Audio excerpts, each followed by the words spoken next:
Hello, welcome to Tea Time with Nejla.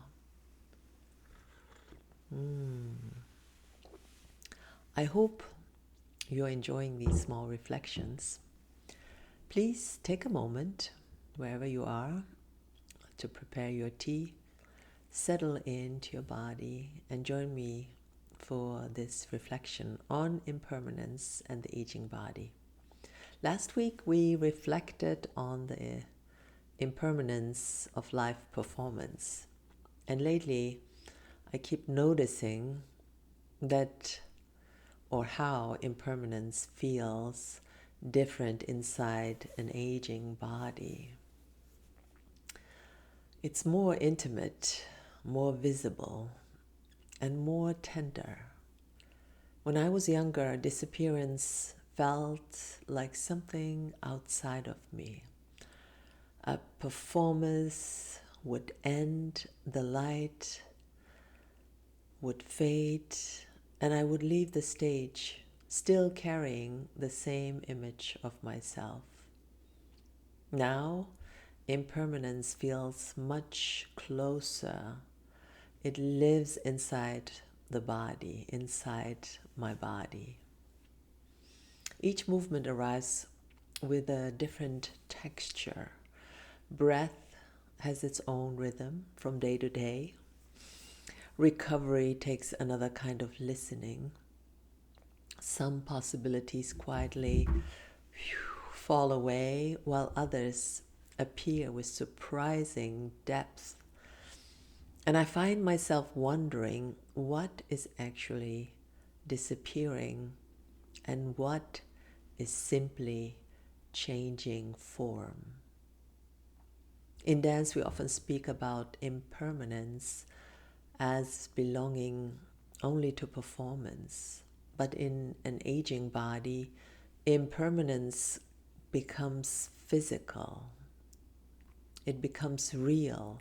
It appears in the joints, in stamina, in pacing, in the way a pause lingers longer than it once did. The body begins to reveal time openly. And yes, sometimes there is grief in this. I miss certain sensations of effortlessness, of being able to fly and take off. I miss certain speeds, certain ways of moving that once arrived without thought. But alongside that grief, something else has emerged, a different kind of clarity. Movement becomes less about reaching outward and more about inhabiting what is right here, inside. Attention deepens. A small gesture can carry enormous meaning. A shift of weight can hold an entire history of dancing. I notice that the body becomes more honest with age. It no longer wants unnecessary movement. It asks for precision, for presence, for care, for attention. And maybe this is where impermanence becomes most meaningful. Not simply because a performance ends, but because the body itself is always changing shape inside time. One version of the body fades while another quietly arrives. I also notice how my relationship to risk has changed.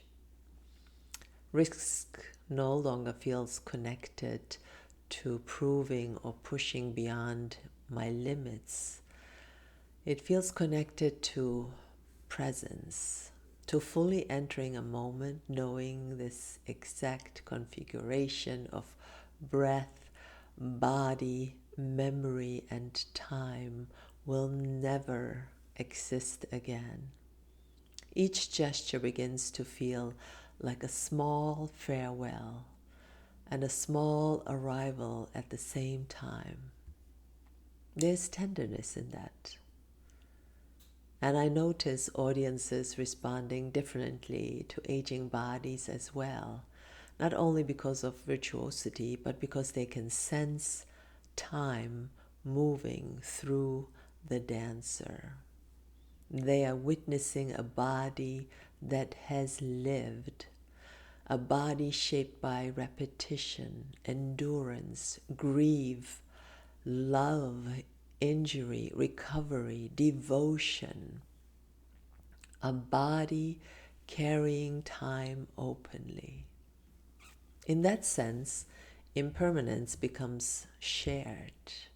Not only this performance will end, but this body is living time in front of us.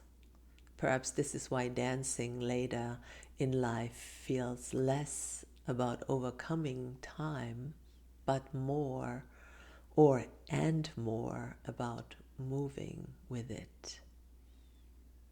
I do not know if impermanence becomes easier with age, but it does feel more familiar, more woven into breath, into pacing, into presence itself. The body does not hold still against change. It continues to dance with it. I continue to dance with change. And somewhere inside that dance, something feels unexpectedly whole. I will leave you with a small reflection to carry. So today or tomorrow or this week, notice one movement you make often. Perhaps standing up, walking, maybe scratching your head, reaching for a cup of tea. Pause for a moment inside that movement, just to reach and pause. And notice what has changed over the years. What has deepened in these motions?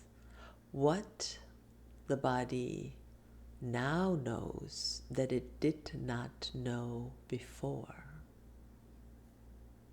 Listen, notice, ask yourself.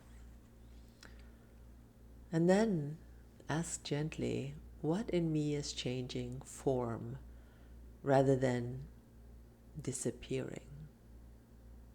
Again, what in me is changing form rather than disappearing? Well, with that, I wish you a restful day, evening, or week, wherever you are. Be blessed, and I will see you next time, next week, or maybe in one of the classes. Take care, be blessed, and ciao.